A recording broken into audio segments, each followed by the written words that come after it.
آداب ناظرین، میں ہوں آپ کے ساتھ رحیم احمد خان اور آپ اس وقت ملاحظہ فرما رہے ہیں تسنیم ٹی وی کی خاص پیشکش شخصیت ہند۔ ناظرین، بہت سے لوگوں نے ہندوستان کی آزادی کے لیے اپنی جانیں قربان کی۔ عظیم انقلابی متانگنی ہاجرہ کی قربانی اپنی وجہ سے نمایاں ہے۔ ان کی سادگی کی ہی وجہ سے انہیں بوڑھی گاندھی بائی بھی کہا جاتا تھا۔ آخر کون تھی متانگنی ہاجرہ؟ ان کے متعلق تفصیل سے معلومات حاصل کرتے ہیں۔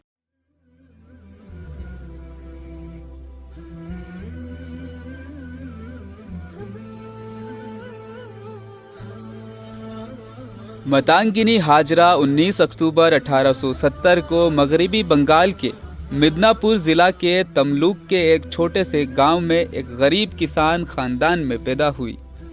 ان کی شادی ایک 62 سالہ مرد سے ہوئی، درحالانکہ ہاجرہ اس وقت محض 18 سال کی بھی مکمل نہ ہو پائی تھی۔ نتیجتاً وہ بغیر اولاد کے 18 سال کی عمر میں بیوہ ہو گئی۔ انہوں نے ایک متقی زندگی گزاری، اکثر مصیبت میں دوسروں کی مدد کیا کرتی تھیں۔ 1905 میں انہوں نے گاندھیائی کے طور پر ہندوستانی تحریک آزادی میں گہری دلچسپی لینا شروع کی۔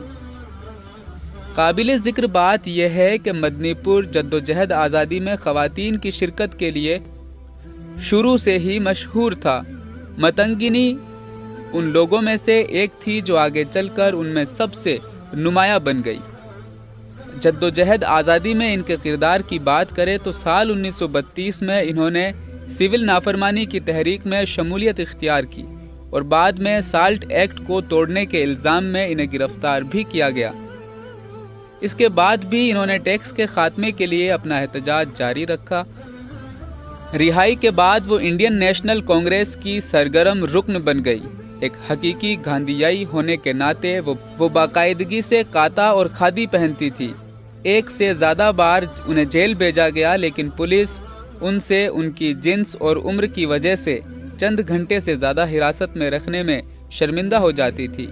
سال 1933 میں انہوں نے سیرام پور میں سب ڈویژنل کانگریس کانفرنس میں شرکت کی اور پولیس کی لاٹھی چارج میں زخمی ہو گئیں۔ اسی سال بنگال کے اس وقت کے گورنر سر جان اینڈرسن ایک اچھی اسکریننگ والے اجتماع سے خطاب کرنے کے لیے تملوک آئے، لیکن سیکیورٹی کے باوجود متانگنی ڈائس کے سامنے سیاہ جھنڈے والا مظاہرہ کرنے میں کامیاب ہو گئی۔ وہ بہرام پور میں 6 ماہ تک صرف اس وجہ سے قید رہی۔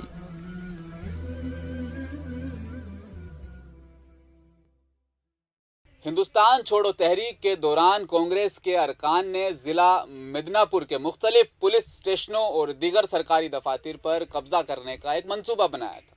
73 سالہ ہاجرہ نے 6000 حامیوں کے جلوس کی قیادت کی، جن میں زیادہ تر خواتین رضاکار تھیں، جن کا مقصد تملوک پولیس اسٹیشن پر محض قبضہ کرنا تھا۔ آخر کیا تھی یہ داستان، اور اسی قصے میں انہوں نے اپنی جان بھی اس ملک کی خاطر نثار کر دی۔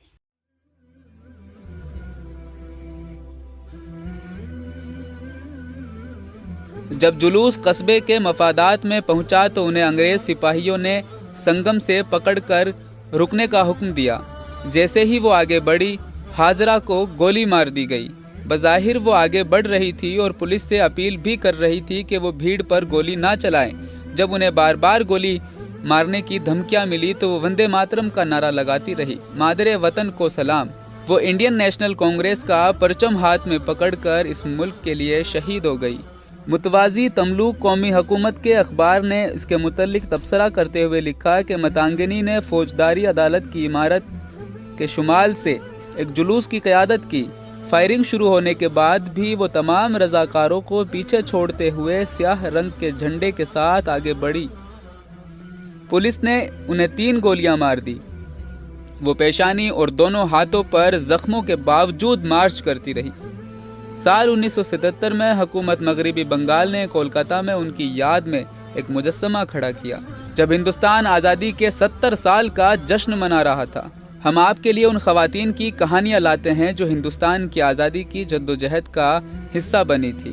آپ نے ان میں سے کچھ کے بارے میں سنا بھی ہوگا، لیکن زیادہ تر کا ذکر ہماری تاریخ کی کتابوں یا مشہور یادداشتوں میں نہیں ملتا۔ یہ زندگی کے تمام شعبوں سے تعلق رکھنے والی عام خواتین تھیں جنہوں نے آزادی کے مقصد میں غیر معمولی حصہ ڈالا۔ یہ سلسلہ ان خواتین اور ان کے مثالی کام کا ہمارا خراج تحسین ہے۔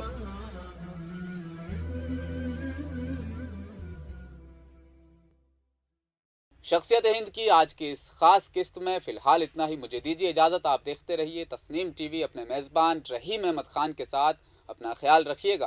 اللہ حافظ۔